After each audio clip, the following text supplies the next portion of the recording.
You are listening to The Vocal Technologist. Spoken Tech for your ears. Welcome back. If you've been working in tech or really just anywhere near a computer lately, you've definitely felt it. Oh, yeah. The pace of change isn't just fast anymore. It feels exponential. It is. All Yeah. the foundational assumptions we had, the ones that guided product strategy for a decade, they're being rewritten almost weekly. It's wild. And when the output of a single person can be multiplied by, 10, 50, even 100 times almost overnight, every single business model, every job description, it all has to change. So our goal today is pretty simple, right? We want to sift through all the recent analysis, all the shifts, and pull out the insights that you actually need to stay ahead. Exactly. It's about finding the durable knowledge before the hype cycle does its inevitable crash and burn. Okay, let's unpack this. We've synthesized a collection of views on the intersection of AI, how product roles are evolving, market dynamics, and maybe most importantly, the big shifts in leadership. We're going to get you current on this whole transformation.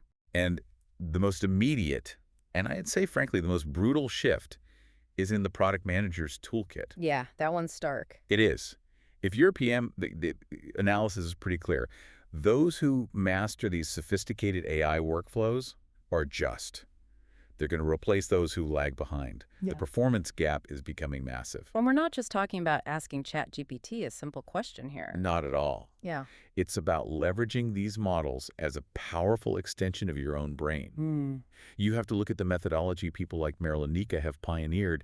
It's a disciplined, repeatable process. The whole workflow. It is. Her workflow goes so far beyond just, surface-level prompting. She talks about chaining multiple AI tools together and using these structured debate protocols with the models to break down ambiguity and then rapidly tool hopping to pressure test ideas. So a product vision that used to take, a week of analysis and wireframing? Can now be generated, refined, and packaged in under an hour. That speed, that's the career advantage, isn't it? It's everything. It means that being fluent in high-quality prompt crafting like the legendary top 5 Nano Banana Pro prompts you hear people joking about. Right. It's not a niche hobby anymore. It's a tangible, measurable skill. It's the new Excel proficiency. Precisely. And that has these profound implications for how you even staff a team. Right. In AI native companies, they need fewer product managers overall. But the ones who are left, they have to be these highly technical builders. What does that mean exactly, a builder? They have to be able to ship quickly, operate with really deep technical literacy, and have superior alignment skills because they're guiding teams through just constant ambiguity at an insane velocity. So it's the new scalability paradox. Let's explain that. Well, historically, certain kinds of high-value, nuanced work were just too expensive to do at scale. But now you introduce these specialized AI agents, and suddenly that deep consultative work becomes affordable and fast. And we just saw the market put a huge price tag on that exact value with Airtable's acquisition of DeepSky. DeepSky is such a perfect example It is. because it highlights the current shortcoming of most AIs. Large language models are fantastic at generation, text, images, whatever, but they often skip that critical, messy step of turning an unclear business problem into a structured, trustworthy decision. Exactly. DeepSky built a specialized reasoning system to fill that specific gap. It completes the path from a vague idea to a concrete, actionable plan. So Airtable bought the system that connects the dots. Right. It gave their users the ability to go straight from, I have a problem, to here is the structured path to solve it. It's proof that the most valuable AI systems right now are the ones that can reason and structure, not just generate. Okay, that is a perfect segue, because here's where it gets really interesting. The money. The economics. How in the world do you charge for autonomous, machine-driven work? Yeah, the pricing problem is all about value perception. Yeah. Classic models are just, they're insufficient. Take seat-based models. Right. Charge per person. They're designed for humans, but they collapse when an AI is doing the actual labor. You might have 10 AI agents working for one human. Who pays? And usage-based pricing. I mean, it's popular, but it feels like you're leaving money on the table. So much money. If your AI makes 1,000 API calls but saves a company $10 million, charging a few cents per call is just, it's not capturing the value. Which leads everyone to the holy grail, outcomes-based pricing. That sounds great. Charge based on the actual business result you deliver, a guaranteed conversion lift, or a specific reduction in fraud. Marvelous in theory, But in practice, most product teams just look at that and go, where would we even begin to measure that? Right. The playbook for this is very much a work in progress. Right. We see companies like Lovable, they hit 200 million in ARR, and they're being really open about the lessons learned navigating this. Well, it's possible. It is, but you have to build a framework that rigorously defines and measures the value you deliver, even if it feels incomplete at first. It requires a constant conversation with your customer about what success actually looks like. Okay, so moving from the tech and the cash register to the messy world of people, let's talk about the human element: leadership, stakeholders, culture. Yeah, the tech is fast, but the human dynamics are still the hardest part of the equation. Always. And you can't build great products, especially these ambiguous AI products, without amazing stakeholder support. They aren't just approvers. They're the conduit for context. So it's active enablement, not just passive oversight. Precisely. They have to commit to sharing the business context, framing clear problems, and crucially, guaranteeing teams easy access to customers and data. And what about the leaders themselves? I find that the biggest advantage often goes to leaders who stay hands-on. It's a key insight, and it's confirmed everywhere. In an era like this, the understanding you get from staying current, from, writing a prompt chain yourself or digging into the data, is a huge competitive advantage. Leaders who stop doing the work lose the sharpness that made them effective in the first place. But that involvement, it brings up the elephant in the room: micromanagement. When does a leader's hands-on approach cross that line into being toxic? That line is all about intent and communication. The analysis suggests that micromanagement can, and this is surprising, actually be useful when a project is genuinely complex or demands a strong, specific taste. Okay, so a temporary, high-stakes collaboration. Exactly.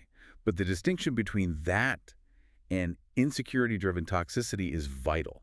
If a leader suddenly starts attending every stand-up, Yeah, I'm going to assume they don't trust me. right, and the burden is entirely on the leader to communicate the why. If their involvement spikes, it has to be framed as a temporary, collaborative effort to reduce ambiguity, not an indictment of the team. Shifting just a bit, what about soft skills?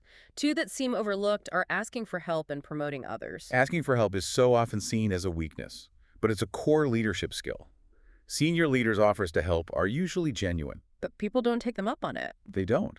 But knowing when to ask for specific support speeds up decisions and honestly raises your profile because you're showing strategic awareness. And on the flip side, the best way to advance your own career is by advancing everyone else's. Absolutely. The most effective form of self-advocacy is recognizing others. Spotlighting specific team wins and clearly linking them to the company strategy elevates everyone. It just reinforces success. And this culture of support is foundational because if you're going to grow in the AI space, you just have to take risks. You have to. Leaders must normalize failure and create deep psychological safety. If teams are too afraid to try something new, they will never keep up. Failure has to be treated as a valuable source of data, a feature, not a bug. Okay, if we connect this to the bigger picture, let's zoom out to the massive market dynamics and the cultural context around all this growth. The infrastructure battles alone are just staggering. High stakes, right? Multi-billion-dollar scale. Yeah. You've got Google's huge investment in their TPUs, their custom chips, directly threatening NVIDIA's hardware dominance. And at the same time, Google's consumer reach challenges OpenAI. For sure. But ChatGPT has that critical first-mover advantage and this enormous user base. That's a powerful moat to defend. It is, but to really compete with the scale of a Google, OpenAI probably has to adopt some form of advertising, right? Or much broader enterprise distribution. Inevitably. And underneath all of this, you have data centers scaling at a speed that is just extraordinary. Yeah. It's foundational infrastructure war. And amid all that frenzy, there's this unsettling counter-narrative that the whole AI boom is a bubble. Yeah, one fueled by extreme valuations and this grim 9960 work culture. Right, working 9 a.m. to 9 p.m., 6 days a week. For a promised equity payoff.